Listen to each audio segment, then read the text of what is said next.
Welcome to Tech at Lunch, the podcast that satisfies your hunger for all things tech while you enjoy your midday meal. So grab your sandwich, tune in, and let's dig in. Hello, I'm Nick. Hey, I'm John. And this week we're kind of having an interesting time here. You know, Yeah, well, one of us is at least. yeah, when it rains, when it rains, it pours.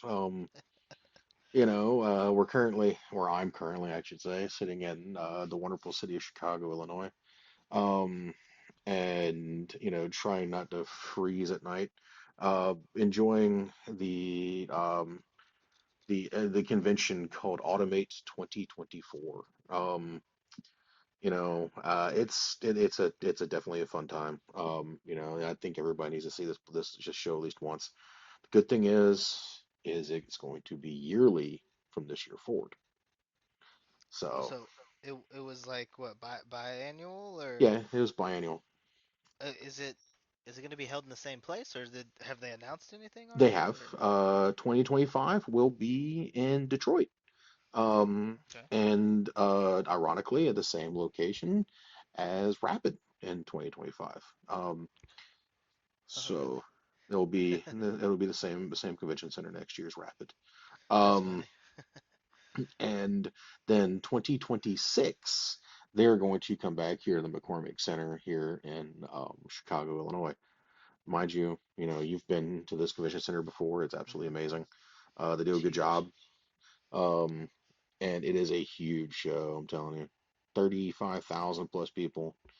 Wow. Um, One of the only shows I've ever been to where they have dedicated shuttle service from the hotels for the Wow. show. Wow. Yeah, that's impressive, man. I think we should explain a little bit more about what the Automate show mostly entails, I guess. Like, so when you hear Automate, you I mean, of course you think automation, but it's more of a control show, is that right? Yeah, it's controls, it's robotics, Ah, it's okay. work holding, it is automated forklifts, AGVs, a lot of education like tomorrow's Educators Day. They're bringing in 250 educators through from the entire from the state to come up here and learn and have a day um, learning about how to bring in robotics to their organizations. These aren't just your run-of-the-mill educators. It's kindergarten through high school, and then of course some of the college level universities are here, um, Is it and like they'll just be on STEM site as well. teachers and stuff like that, or? Yeah, yeah, most of the time. It's most of your technology teachers. It's a lot of math teachers. It's going to be, like your computer teachers and stuff like that. How you can, or somebody who's assigned to taking care of um, the robots, or robot side of the house. And it's also a lot. Some of the educators are coming in from technical universities to see how to improve robotic education in schools because we talked about it a little bit today, myself and the couple of the guys from some of the other companies. It's it's not going away. I think I had the conversation with an inductive automation, better known as Ignition, um, that it's not going away. It's going to come tenfold, and this is the show that brings it full circle. Um, and this is a show that, if you're an educator that's involved in robots at all, you need to make it to this show and kind of see what's going on. I'm not saying you have to go all 4 days. Um, all 4 days, I'm telling you, it is a little rough. It's a lot of walking. Lot to do. Oh yeah, it's a lot to do, a lot to see. A lot for your ears to take in from all the robots, the noises and stuff like that. But the thing is people are there, they want to help, they want to have a good time. So, you know, Automate is a show that is a industry-wide show for anything automation.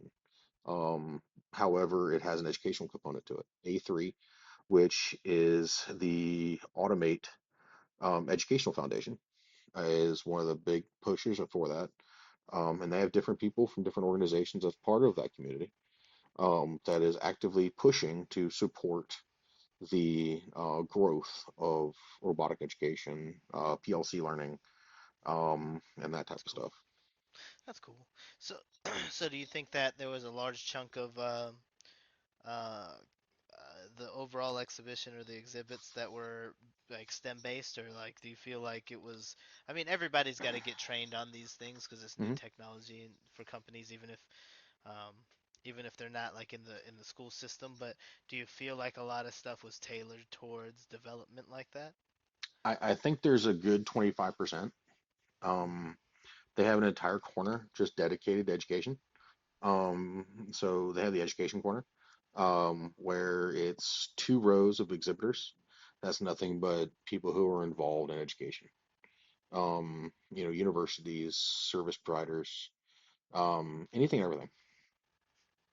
And Okay. then there is a loadout of a lot of the suppliers there who specialize in training. A lot of guys that are pushing training. For example, the guys from Arduino Pro, or Arduino, as most people know. Um, Hmm. Arduino is pushing, they're actually going to have a certification program where you can be a certified Arduino Pro PLC engineer through their program. It's 100% free. So, that stuff that's That's coming pretty cool. for their PLC side of the house. And they're one of those guys that are part of the A3 side of the house. They're part of that organization. Their director of learning and stuff like that. He's, a good guy, and he 100% stands behind what he's got going on. That's cool though, man. It's nice to see that some of the companies are taking that seriously and you know hearing that the industry is growing, automation's industry in general, controls. The more and more stuff that we have to make, the more and more like eh, we need people that are going to operate them. We can't all just make everything AI. Right. Sorry, That open AI. I mean, I know that you that guys are trying. that has been a push too. So there is a push for that. And, I bet you, so. There was some AI there. You're saying, oh yeah, or definitely. was it more machine learning? A little bit of mixture of both. Okay, okay. So, um, that's interesting. Uh, so there was logistical things like the what we talked about before, like pick and place robots and things like that, right? Hmm. Yeah, What there's was it like? Warehouse operation, warehouse maintaining, or is it like, shop floor? I'm making like I'm assembling, building a product here. How is or was it? I mean, it's hard. Do you have examples of either, maybe? there's definitely a really big split. So because of how it's set up, there is definitely, for example, the guys from Big Joe Pellet Movers. That's what they're called. They're called Big Joe. Um, You they said are pellet movers? Pallet. Pallet. Okay, I was gonna say okay. Um, they are a forklift company that makes AGV forklifts. Oh, Um, that's cool. so we see a bunch of that. We saw a lot from another from I think it's Segway or Skyway, they're a Chinese company. They also have um, the palletization robots to move Hmm. things. There was a lot of oversized pick and place robots, where they would move boxes from one conveyor to a pallet. So were palletization robots. Oh That man, Amazon's gonna love those. Oh yeah, I'm sure. Um, but the thing is they were moving around 30-kilogram boxes the entire time, just over and over and over again.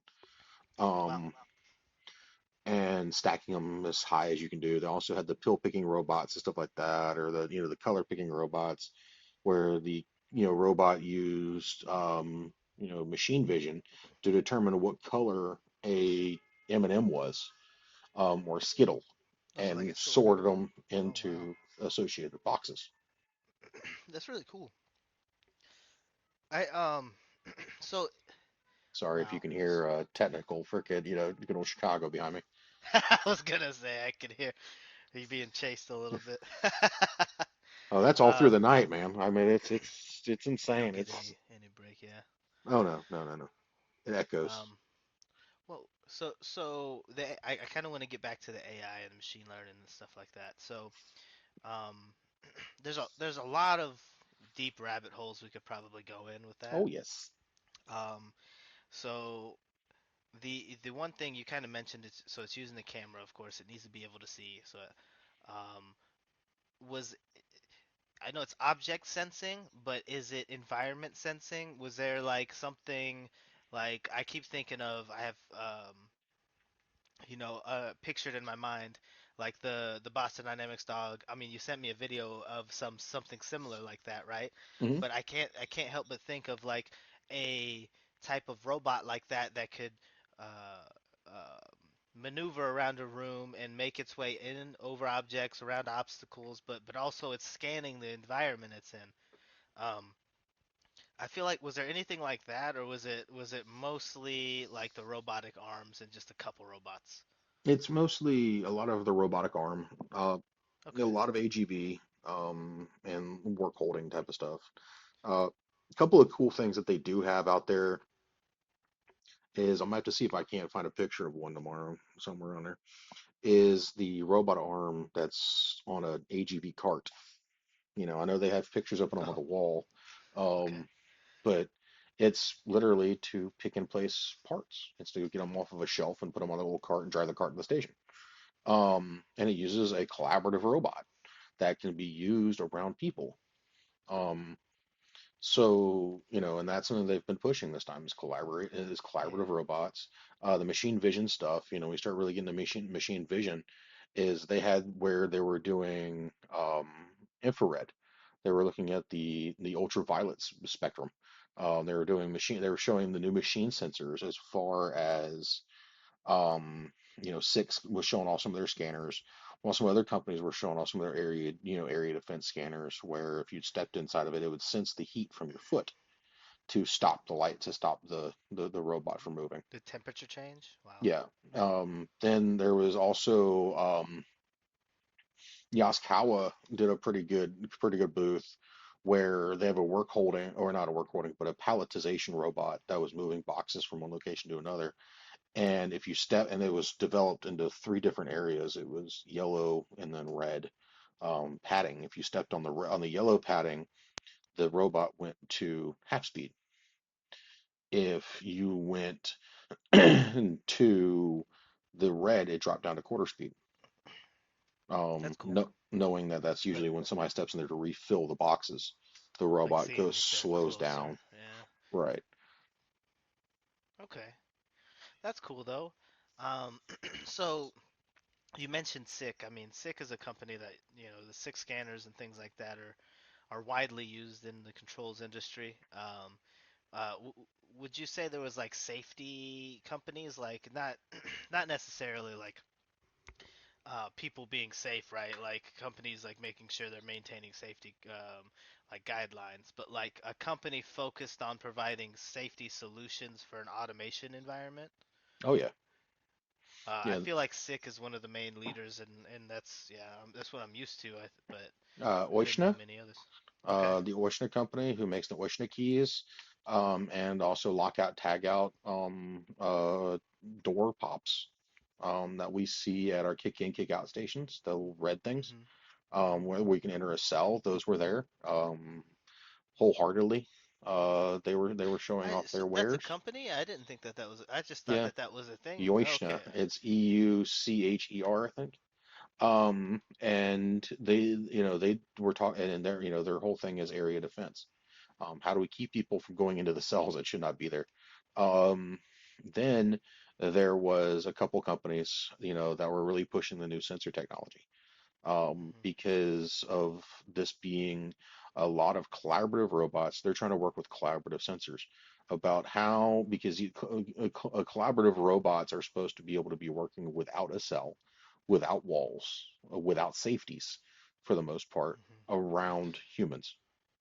And that's Um, more of what I was getting at too. It's like building up to see like how if that innovation is there, and how closely we would work with them.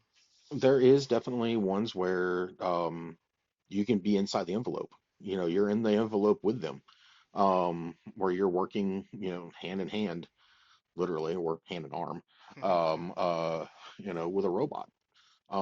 It's passing you things, you're passing it things. Um, and then, however, it knows that, these robots don't move fast enough or hard enough to hurt you. Some can and some will. If they're kind of tuned to, knockout speeds. Um, but they are user friendly. They're very, here, let me pass you this. We had robots at the show that was making you drinks and passing you a drink. It was removing beer from fridges and or sodas from fridges if that's what you want. This was, most of the drinks started being made before happy hour started. The robot removing things from the fridge was during happy hour, automated happy hour. It's great. Um, and then there was one, then Yaskawa, their entire booth, one of their biggest things on their booth the entire time is an automated bartender. So, it will take your beer, will take a cup from the stack, fill it with beer, and hand it to you. We'll sit it down But right in front of you, you pick it up and go. okay, I was gonna say, how would it hand it off? Like, was there a if it's setting it down on a spot and then you take it and go, that makes sense to me, and Yep. I think that that's easy to apply. But like, yeah, that's a cool idea, and I think that the you you have to rule out having a person behind the bar, and you could just be a bar manager, right? So Right. And it does use a three finger gripper. okay, so just for more stability. Right. And then the funny part is we start getting into um, how some of these things can, be helpful and stuff like that. And you really get into the fact that, they're not really, there to cause any damage. They're there to Hmm. support, they're collaborative. Collaborative robots is a big thing now. It's the fact that you can make collaborative welding cells. ABB has one where you can add things into the cell to weld it for you. Just push a button. You say, I want to weld this set. Okay, cool. Hit the button. And it's done. Right. But you're in the cell with it. You're sitting there right in front of it, as it's working. Um, Right. and then, it tells you it's done, kind of like a toaster. You pick it up and you move it. Um, but those collaborative cells are things that are, coming. They're, that's the big push is because how can, you have the human machine interface or HMI, not just be a screen, but Yeah. how do you have a human machine environment? Yeah, see, and that's the thing that I'm kind of, I mean, that's the main question that a lot of people ask when they talk about AI and they talk about automation. Like when some people hear automation, the first thing that they hear is, "Oh, I'm gonna lose my job." But like we definitely still need quality checks, and I don't know if you've ever seen a printer work flawlessly every single time. So yeah, and that's one of the most simple things. So like at the end of the day, I think that we're always going to be involved in this process. Um, but I think it would do us good to think a little bit harder about how that make like how that improves us as opposed to how we can fight against it, because at the end of the day everything we're making is only benefiting us, right? So Yeah, I think it's nice that we're kind of touching on that, and I think that's going to be the biggest question for a lot of people in the world is is it gonna is it the robot are the robots going to replace us? And I mean, I don't think so I at don't all. think, based off of what we're seeing, especially at shows like this that are Yeah. prepping the industry for what is next. Yeah. I can tell you no. That's currently not the push. We do have companies out there, for example, Speedbot, that does use a sensor, big giant sensor on the end of a robot arm to do your quality checks on a vehicle. However, it will send that information to a human to evaluate. Okay. Um, then you have the guys over at who was it? Oh, oh, there they are. That's Arduino. All my stuff is, Yeah, Autis. yeah, a few stuff. Oh yeah, that's You okay. know, That's the cool stuff. Yeah, we were talking about this, just watching some of the automation they have even on their website is cool to see. where you can have an entire paint finishing area of your shop that's, done by a robot. Now, yes, will we see this, possibly, impacting jobs? Maybe. Yeah. Um, I think it's definitely gonna have some impact, right? but I think it's going to impact in a good way. Right. I don't think it's going to be as bad as we think it is. Because that type of stuff, you still need somebody there to evaluate. We still need somebody there to okay it, and, stuff like that. Yeah. Like I think about the guy who made the almanac and who was like every year taking measurements of like tides and things like that when it's like, hey man, you don't have to do that. You can put a bob here and it'll report you the distance and send it to this database and do what you sat here painlessly doing every single morning at 6 a.m. So I don't know. I Yeah. like some of the paint solutions and being able to paint your parts and being able to finish, check qualities and stuff like that, or defects. I'm sorry, and check the quality. Like these are very important to any place that's engineering or manufacturing. Period.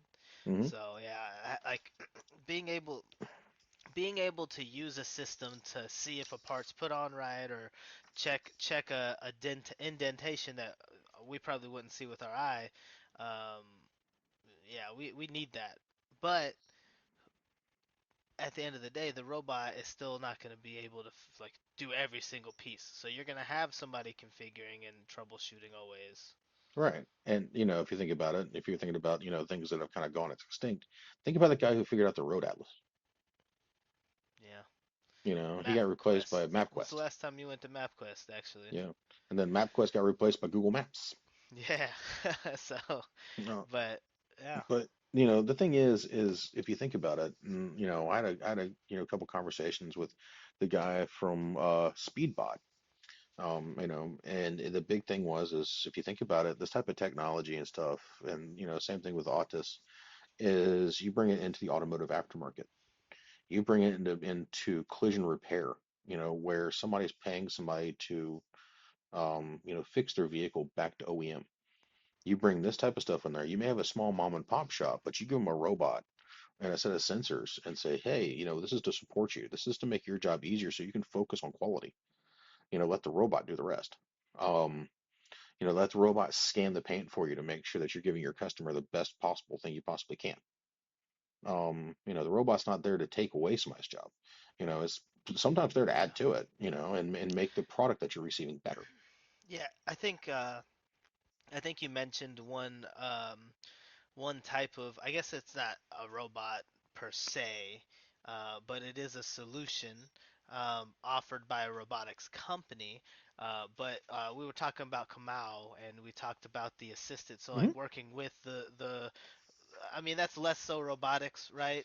I mean I don't know if it has any sensors that kind of um, or ran to anything that would read how much it's like how much weight it's like offsetting stuff like that. It would Mm-mm. be cool to see those things, but they have an exoskeleton type suit that um, assists the laborer in doing things. And I bet you could combine one of these suits with the warehouse to be able to grab parts and bring parts to a station with maybe a cart solution that we talked about plus any other type of robots that assemble. So Yep. I mean, yeah, it's we're just gonna make our lives better, right, The and Mate, easier. I'll tell you this, the Mate XB from Comau it's COMAU in case anybody wants to look for it.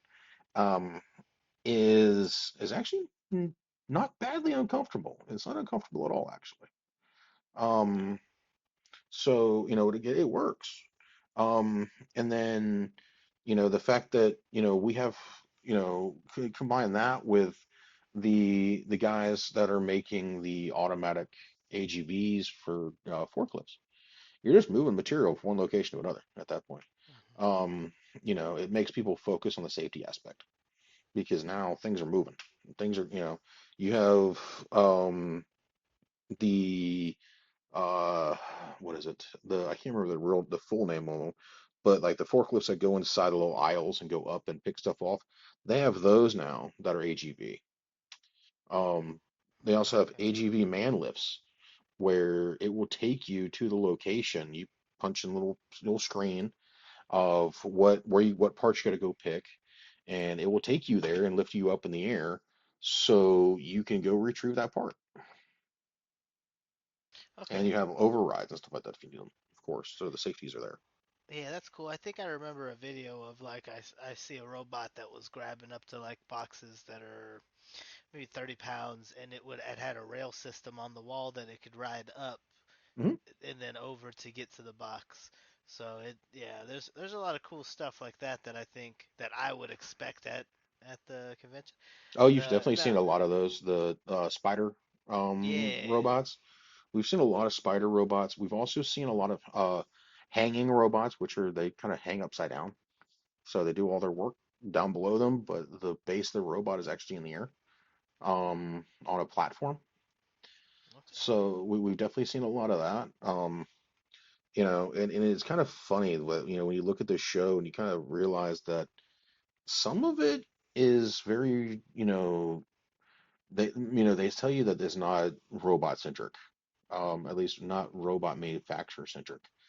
And then you kind of realize it kind of is, Yeah. um, Yeah. because, you see a lot of the same brand of robots being used by some of the guys. Does that go to affordability? Probably. Does it go to trust by manufacturer? Maybe.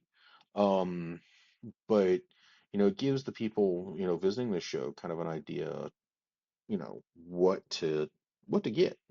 You see a lot of Fanuc, a lot of ABB, um, a lot of the guys from Yaskawa, Moto Man, very few Kawasaki robots, very Yep. very few. Um, there's a couple KUKA robots, but not very many. And then there's all these smaller robot manufacturers out there where if you really want to get to the itty bitty of it, Mechademic,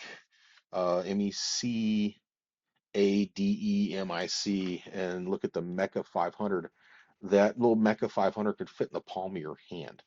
Um, there is video. I'll have to post a video on Instagram of them actually uh, playing Star Wars. Oh, that's cool. Um, Yeah. Oh, okay. I think I remember. Yeah. yeah, You did send me this. That's cool. Yeah. that's the That full was. size of the robot. Like the video that you saw, that is the full size of that robot. God, They don't that's make a so bigger one. small. And it's six dolph, right? It is. See, that's impressive. It is sixed off. And it's quick, or it can be quick, and it can be operated around people. And the good thing about it is, it can be programmed in C Sharp, C++, LabVIEW, Python, ROS, anything like that. This is cool. Yeah, no, no, I'm sorry. I kind of sort of pulled them up on online and I was kind of looking at some of their stuff. Yeah, they've got a lot of it looks like adjustable tool heads too and things like that. So this is pretty cool. Like it's got a lot of different options for your industrial robotics needs. So yeah, Mechademic you said, right? Yeah, they're just Mecha. they're little guys, little guy. It's The funny. You're talking about the robot. You're talking about the company. Little bunch of little guy. No, just kidding. well, they are from Canada. Yeah, Um, that's true. so Yes, they're that's really cool. nice people. Yeah. But and for the price point, what I looked up, not terrible. For this little tiny one. Little tiny guy, like 5 grand. Um, Man, these things are usually much, much, much more. oh yeah, it's not like you're buying it used. You're buying brand new at 5 grand. Yeah. It's like the Cobots or Collaborative Robot. Some of those you can get into them for $600, $700. Maybe a little more. they were doing showing pictures of using robots to ice and decorate cakes on a production line. So like your production Wait, cakes. on a production line, so someone could say, send in a picture, and it would automate and draw that with the, It's more or or less is it? if it's a like a manufacturing facility making cakes, you can have the same cake spit out after another one after another one after another. Oh, that Um, makes sense.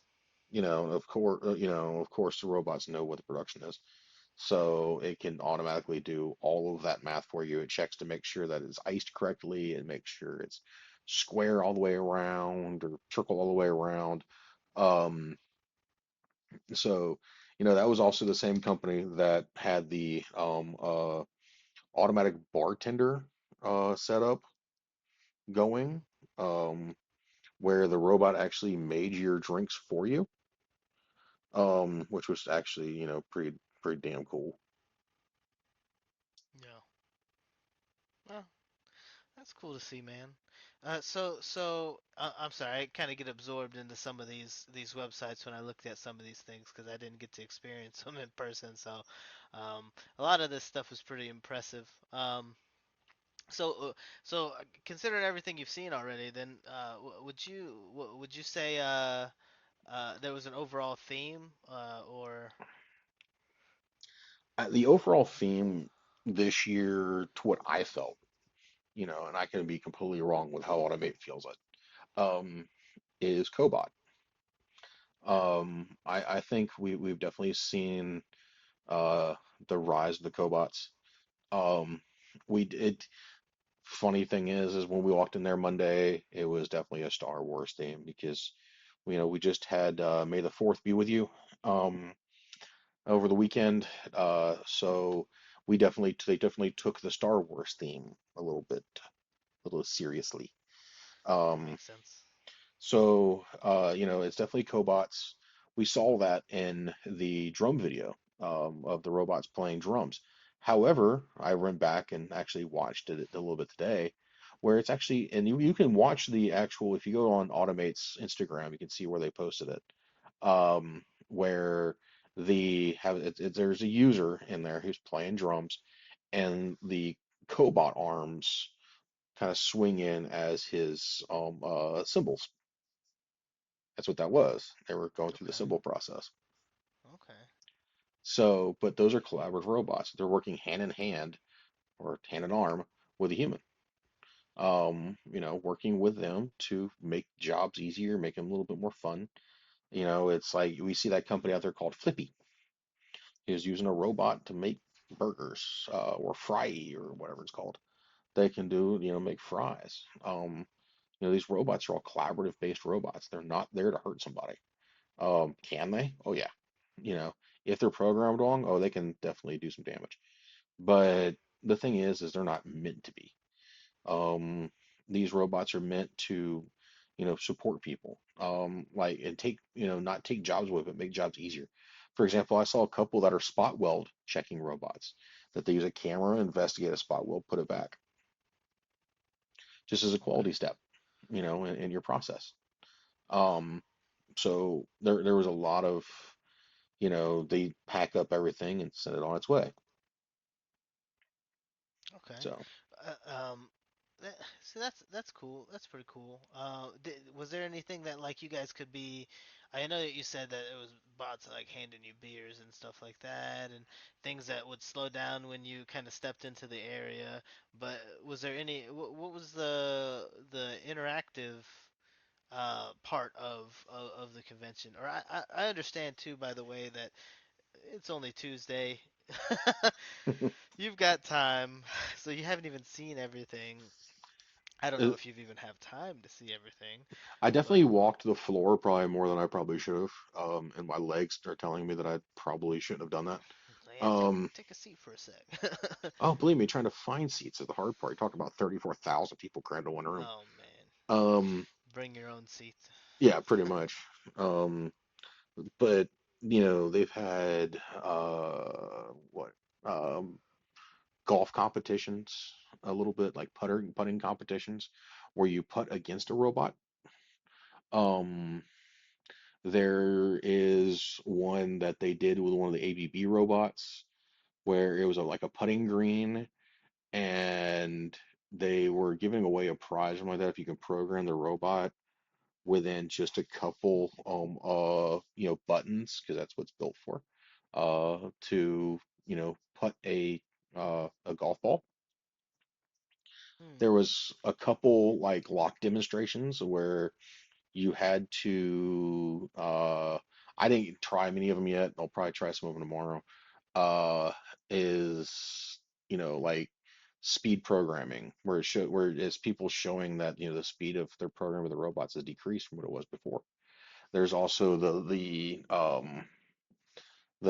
like the lock game, the little lock thing they had where you had to release the lock from in a certain amount of time. There was that. There's a bunch of different like interactive things. There was like robots throwing basketballs. Um, Okay. Were they shooting them in the things? yeah, they were shooting them. That's cool. They were about as bad as the Magic on free throws, but they got it down pat where they had to do a little bit tweaking, but they got it working. Wow. You can definitely tell that they put in a lot of time into these robots and into how they want to display them. They had dancing robots. Fanuc had a row of 10 robots, all different size robots, all dancing to music. Um, so in unison. So it's actually, they did a real good job on that. There was a bunch of just, games and stuff like that that were going on as far as to demonstrate, their technologies and stuff like that. So it's actually pretty interesting. Okay, no, that's pretty cool.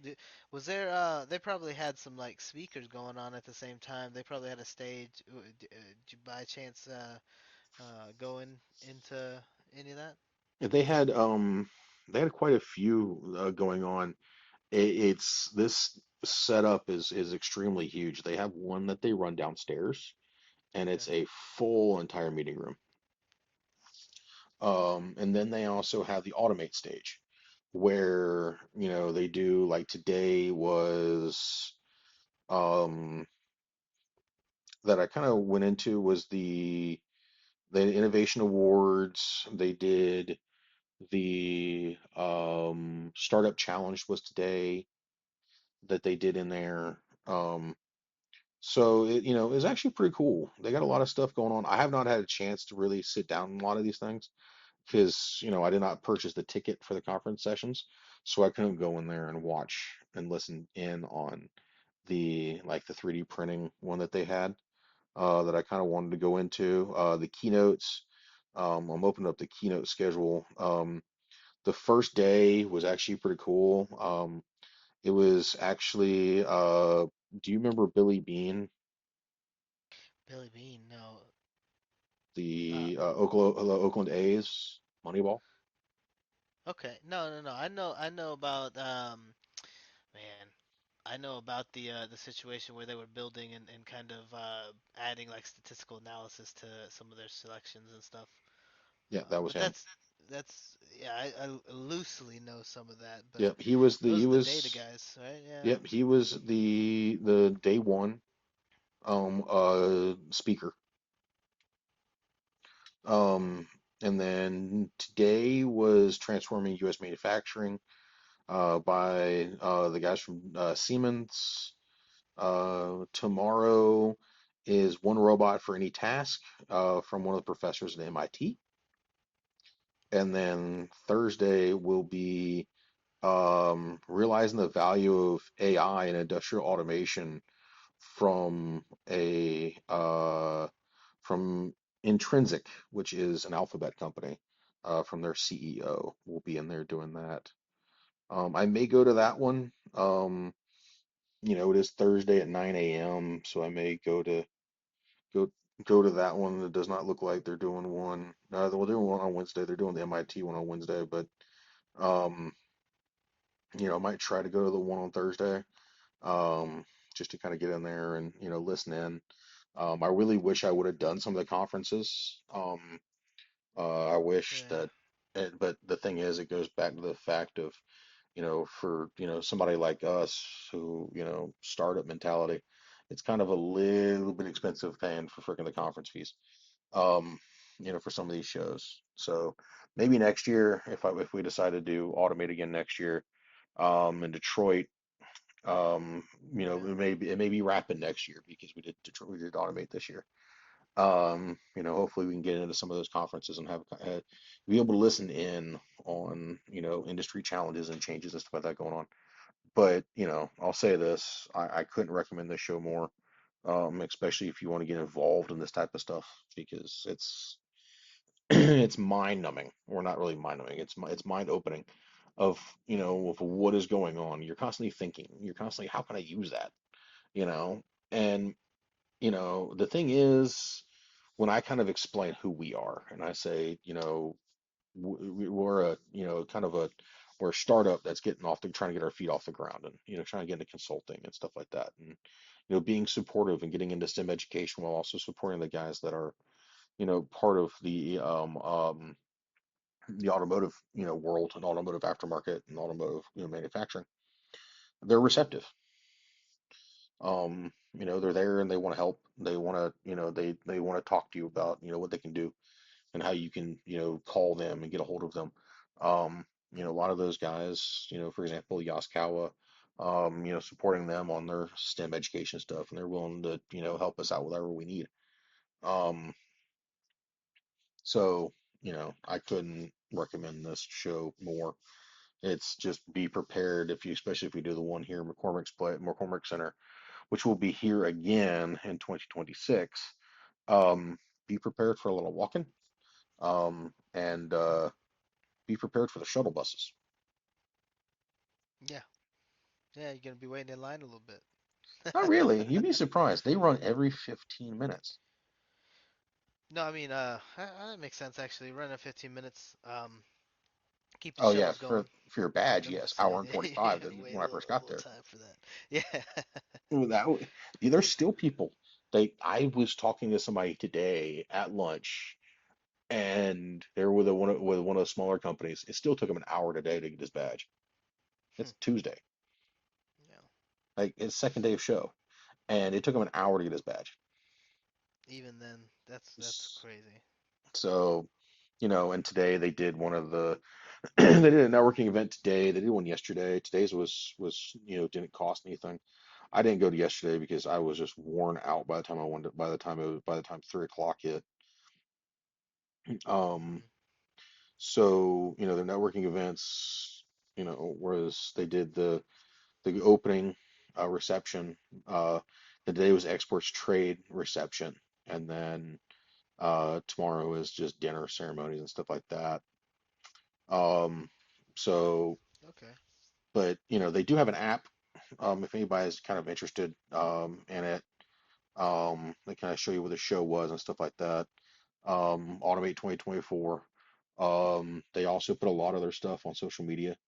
I know they did Automate Live for people, where they streamed a lot, and they still are. They're streaming daily, from Automate.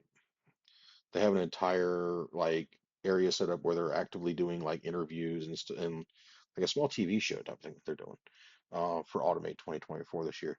So, go out, take a look at that, and take a look at, like A3 and stuff like that, and, kind of get involved with these guys. It's actually pretty cool. Yeah, sounds like it'd be pretty fun. I mean, it sounds like there's just nothing but knowledge being kind of given out here. So, like, so would you say that this is more of an event for like in the industry for like companies or their to sell their solution, or is it more rather just like an exhibition for the public? I definitely would say it's a trade show. Okay. It's definitely trade.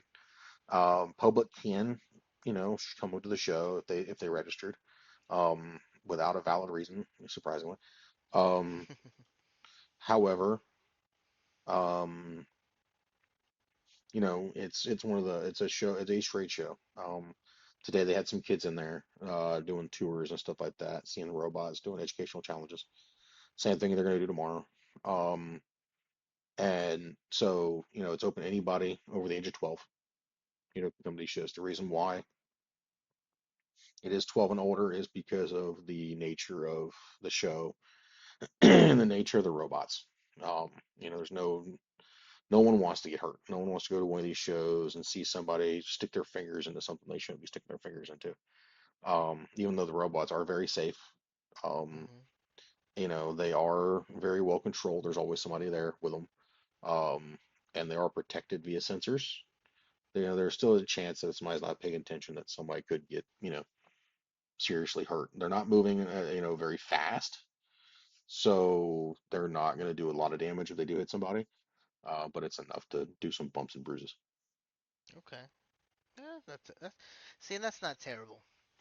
Uh, I mean, it makes sense. I just think that um, it's hard to not mention the fact that these companies are trying to sell their solution, of course, so they want to make it as innovative as possible.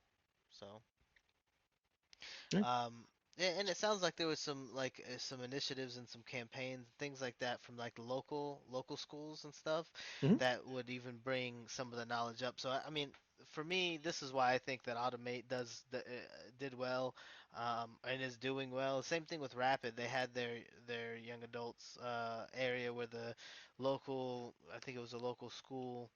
Um, Either they had a robotics competition or something like that, but they won and they were able to come to Rapid and see all the additive manufacturing. So that's really cool. So Yeah, and the thing is with this show, to support that process, we were also seeing a lot of stuff that got released. For example, PLC programming and stuff like that, Arduino Pro. Um, if you go take a look at Arduino's website, you can look at the Arduino Pro side of the house. It's, arduino.cc/pro. Um, and you take a look at their PLC family that they've got. It could be programmed with ladder logic, it could be programmed with their own stuff, with the same IDE and everything that we were so used to growing up using and loving from Arduino. But it's the Opta families of PLC from them. And they got to the point now where they're able to offer these things with possibly being adding in the fact that everything can go over cell phone. But the Opta is $200 or less when you first get it. It is powered by an Arduino or thereof, but you can go to a company called PLC Cables, and if you do their training program that they've got, they actually sell a I'm pulling it up now. It's called plccable.com. They actually have the training rigs there that you can go full training rig with Opta and everything. If you want the Wi-Fi version, it's $3.99. If you don't want that, it's $2.99. However, I always recommend to always get the Wi-Fi version just because there is some stuff coming out later on that will allow people to do some learning. okay, So, we see a lot of that coming out too. yeah, I think that that's cool too to have thoughts for the future at least on how do I make my product more accessible and more intuitive for the masses, right? I don't need a degree to be able to operate. So, Yeah. One of the companies I'm trying to bump into tomorrow is called Codesys. Um, Codesys is a company that builds PLCs that are, sold at Automation Direct. And I kind of want to talk about those because they have the soft PLC, and I want to see exactly what type of hardware those soft PLCs are required to build or run on. This is a low cost PLC alternative. okay, no, that sounds cool. Yeah, and that was going to be one of my next questions is if you had anything on the docket for tomorrow or the rest of the week. I do want to go see them. I do want to go see J-Core tomorrow. or Hmm. Thursday. Um, I there's a couple others that I kind of want to bump into. Jcore is an IoT platform. So kind of want to go bump into those guys. I do want to go talk to the guys from Intrasec, the ones who are doing the speech, because they are an AI company that's working through for robots. It is an Alphabet company, so it is a Google-based company, ironically. We do have a few um, companies out there like from the additive manufacturing world. We got Forum Labs here. We also have HP 3D printing, which I didn't go see them. Yeah. And HP. then Pro Photonics is another one. They design and manufacture laser diode modules, LED Okay. illumination, and UV LED curing systems. Ah, okay. See, exactly. I was gonna ask if it was like resin based. So yeah, Mhm. curing makes sense. Yep. Yeah, that's pretty cool. Yeah, I mean, I think some of the additive would be stuff that I would end up going for. So yeah, it makes And sense. I do want to kind of talk to ABB a little bit tomorrow. I want to, sit down with those guys and, kind of talk about, Robot Studio with ABB about how they use a Robot Studio for additive manufacturing and stuff like that. So, how do they see that going forward as far as is it robot centric as far as do they have a certain robot it has to go on to be able to program them for additive, or is it open to any robot inside their spectrum, which would Hmm. also include their cobots? Because like we saw at Rapid, we saw the guys using Orbital E. They're making the Orbital E Orbital Composites, making the Orbital E robot arm out of a KUKA arm that's running off of ROS. And I had a conversation with the president of the company, the whole of the research company that is ROS.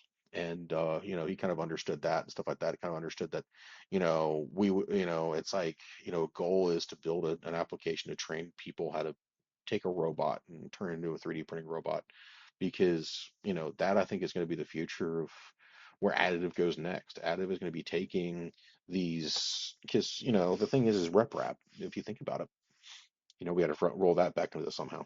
Um, RepRap is, a 3,000 use what you have. Use what is not new. I can go buy an ABB robot for 3 grand. I can convert it to be a 3D printer. That's RepRap. Yeah. Yeah, that makes sense. I mean, yeah. So there's a lot of different ways that you could probably use something from the additive manufacture, or not additive. I'm sorry, from the industrial like controls world and convert it over pretty easily. Yep, Yeah. exactly. And I think it would make a lot of sense, especially to anyone who's ever tried to build a Voron. Yeah, yeah. It'd just be a bigger version. Yeah, it's true. Be cool though. Yeah, exactly. Print furniture. Yeah, exactly. But yeah, no. So sounds like you have a fun week ahead of you. Sounds like you've already seen some pretty interesting things. So I think that's pretty exciting. And I mean, I'm happy you're enjoying it so far. I think that anybody listening, if you guys ever are curious, look up some of the companies he mentioned. It's a lot of cool, innovative things that he's brought up here already. Some things that we used to think were like science fiction are coming out and being able to be manufactured. So something to check out. Yep. If y'all are here at Automate, come find me. We'll have a conversation. And if not, check out the app, check out some other stuff going on. Get involved with these guys, kind of learn some things. But that kind of takes us to the end for today. We hope that y'all are having a good time. We hope that y'all are enjoying things. We definitely really want to, appreciate y'all for what it is that you guys do, and the fact that everybody's kind of listening in. Um, and we want to say thank you. If you live in the great city of Chicago, you got a, great city. Thank you for welcoming us here. Especially looking at numbers right now. 2,464 people have tuned in to listen to us. And you know what? We want to say thank you to every single one of you. You know, we hope to do more. You know, I've been kind of doing a couple, you know, recording a couple things for YouTube here and there, while I've been here, just with downtime going on. You know, especially from just, you know, me talking about things and whatnot. So, you know, that's something that we'll probably be see coming up soon. So we're definitely going to keep y'all, you know, in the loop. Go take a look at, you know, Printed Heritage and the blog. We'll be adding some stuff to the blog hopefully after Automate is over.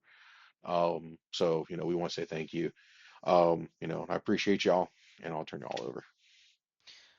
Yeah, so I always echo what Nick says here. I'm appreciative to have the platform to speak on. So, thank you to Nick and thank you to you guys for listening as well. Um, so so yeah, you guys have heard some pretty cool things. I think that um, we can take it and think about some of the things that we've learned here and or even heard about. Kind of look up some things if you're curious. But if you had an idea in your head, kind of like how I had a picture of the robot before, um, kind of analyzing its environment. I think that like if you could think about it, like that's something that you could make. I mean, we're so close with a lot of these things and a lot of what the companies are already giving out, so it's not too difficult or not too far. And if you need anything, you have any questions, you wanna, how do I get started, or where do I start, anything like that, reach out to us. We're always listening. We always like to have a challenge or have something that that could help somebody in the future. So, um, yeah, stay tuned, guys. We got some things coming, but yeah, that's it from my side. We'll see you guys soon. All right, y'all. Y'all have a good one. All right. Bye. That's all for this episode of Tech at Lunch. Thanks for tuning in and joining us for this tech-filled lunch break. We hope you enjoy the show, and don't forget to subscribe on all channels. And also, you can find us on YouTube under Vulcanar Technology Solutions. And join us for our next episode, which gets published every Wednesday at 8 a.m. All right, y'all. Have a good one. See you later.